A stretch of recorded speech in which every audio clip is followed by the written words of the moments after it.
welcome back to Laura the Curious. This week I went on a curious side quest to a drone light show. This is something that I've wanted to experience for a while since seeing videos of them on social media. So essentially it's hundreds of drones up in the air with different coloured lights on, and they've been programmed so that they form patterns and characters and shapes up in the sky. I think they're supposed to be a bit of an alternative to a fireworks display. I thought it was really good. I wasn't too fussed about the story of The Wizard of Oz, but it was more for the kind of spectacle of the drones that I was going to see it anyway. But yeah, let me know down in the comments what you think and what your favourite part of the show was. Have you seen a drone light show before? And if not, do you think you would go and see one now after watching this? So you'll see I haven't recorded the whole show here. I've just recorded the bits that I found either particularly interesting or that I thought would work really well on the camera that I was filming. So it's not the complete story, but you'll get the gist of how the drones work and how well they can portray the things that they're trying to portray. So yeah, enjoy the show. A reminder that the courage we seek lies within. That unity and kindness give us strength. And, most importantly, that true power and happiness are not found in far-off places, but nearby. After all, wherever you are always home.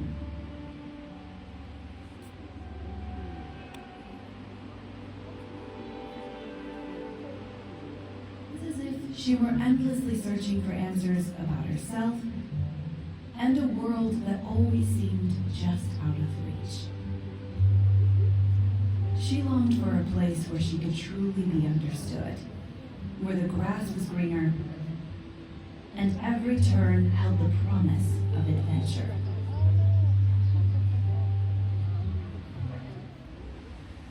In the distance, a towering column of wind twisted violently, churning the earth beneath it and devouring everything in its path.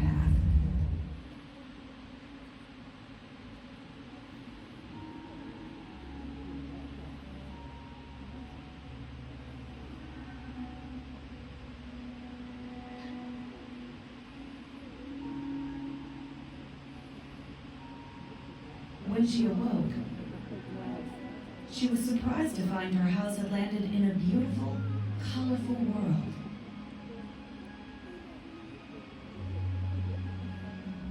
Little knowing, the yellow brick road was more than a path to Oz and some distant wizard.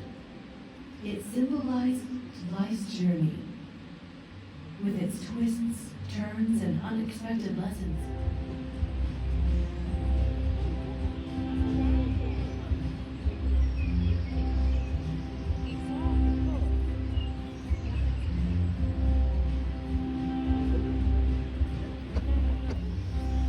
And groves of blossoming trees.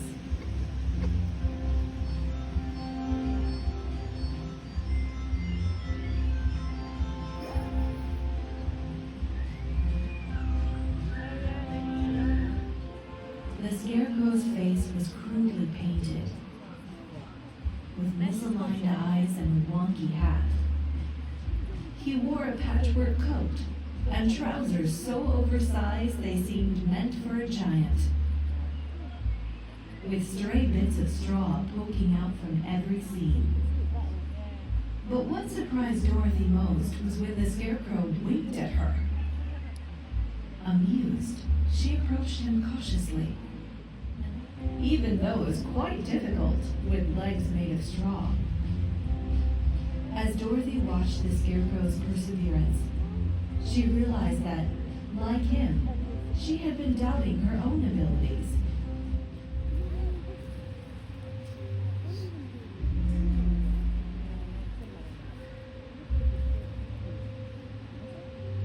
Dorothy and the scarecrow doused him in oil,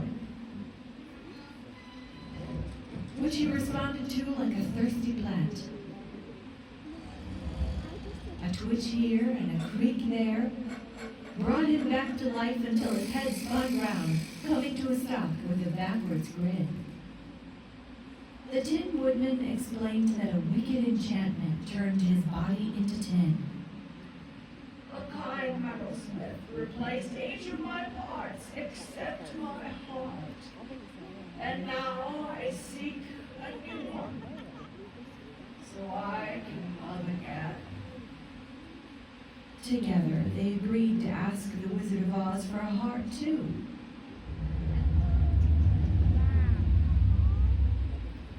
And a huge lion bounded onto the yellow brick road, knocking over the Scarecrow and scaring Toto.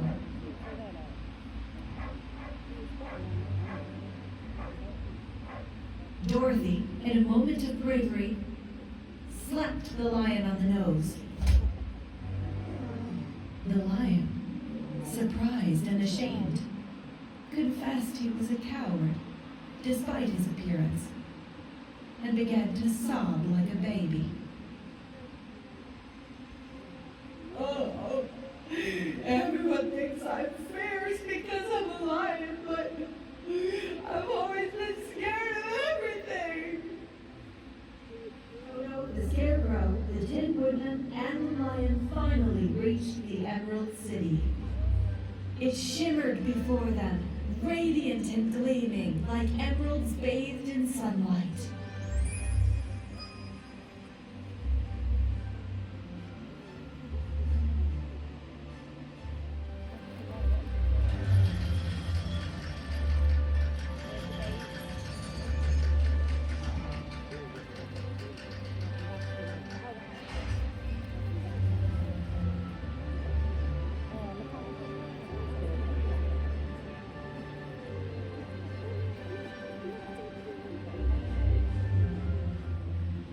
As they spoke, one by one, the wizard appeared in a different form, depending on who he was talking to.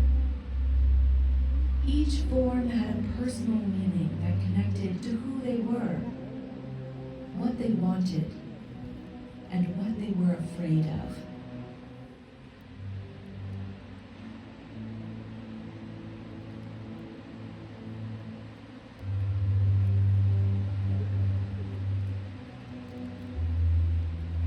To the Scarecrow, he appeared as a kindly lady, symbolizing the nurturing nature and intelligence that the Scarecrow longed to be recognized for.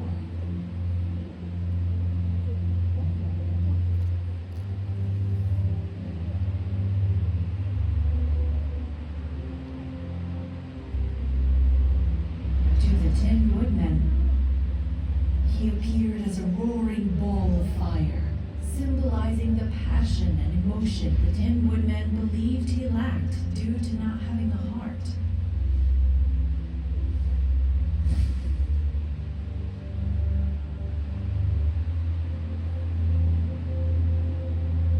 And finally to the lion. The wizard took the form of a great beast, representing the strength the lion believed he was missing.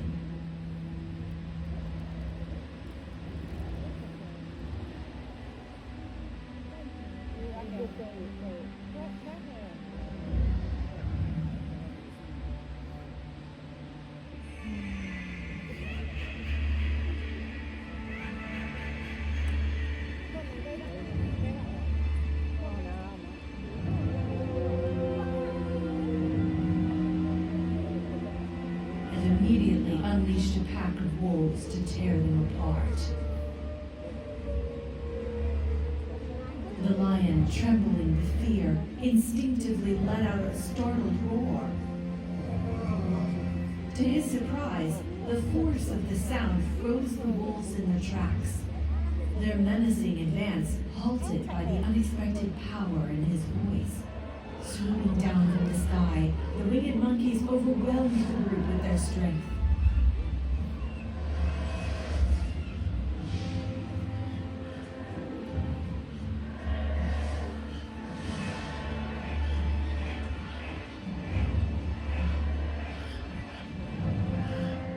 She lunged to snatch them from her feet. But Toto, fiercely defending his Dorothy, bit her hand. In the chaos, Dorothy grabbed a bucket of water and hurled it at the witch. To everyone's astonishment, she began to melt.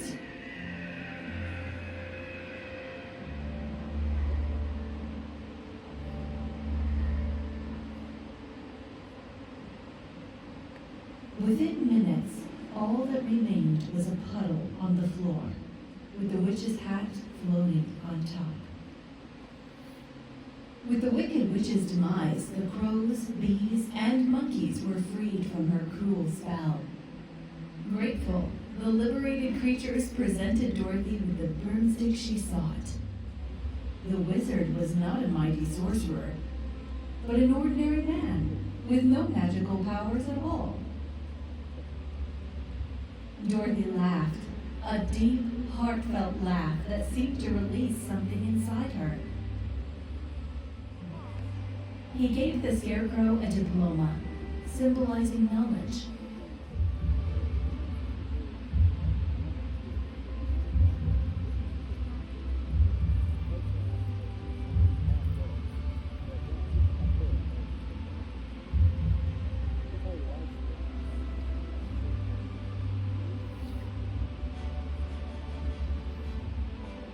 And the lion was given a medal to represent his newfound courage.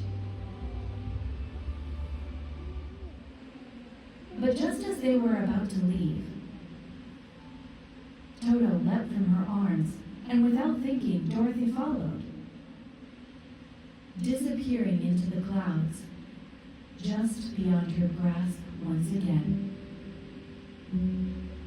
In that fleeting moment, her chance slipped away. The last fragile hope of returning home was fading before her eyes. As the balloon rose higher, Dorothy stood frozen as she watched it drift farther into the sky.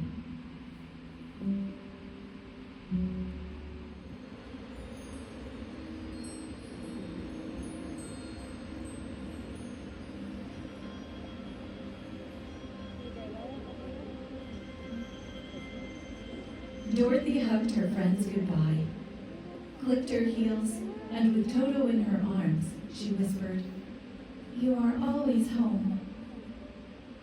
You are always home." In an instant, Dorothy was back in Kansas. In front of her farmhouse stood Aunt Em and Uncle Henry, their arms outstretched. Overcome with pure joy, Dorothy ran into their embrace.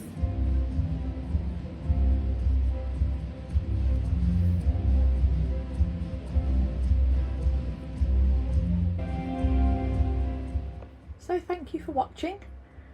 If you would like to see more of these curious side quests that I'm heading out on, then do subscribe to the channel. And if you'd like to tell me what you thought of the drone show, pop a comment down below. I try and read and reply to all of them if I can. And hopefully I will see you in my next video.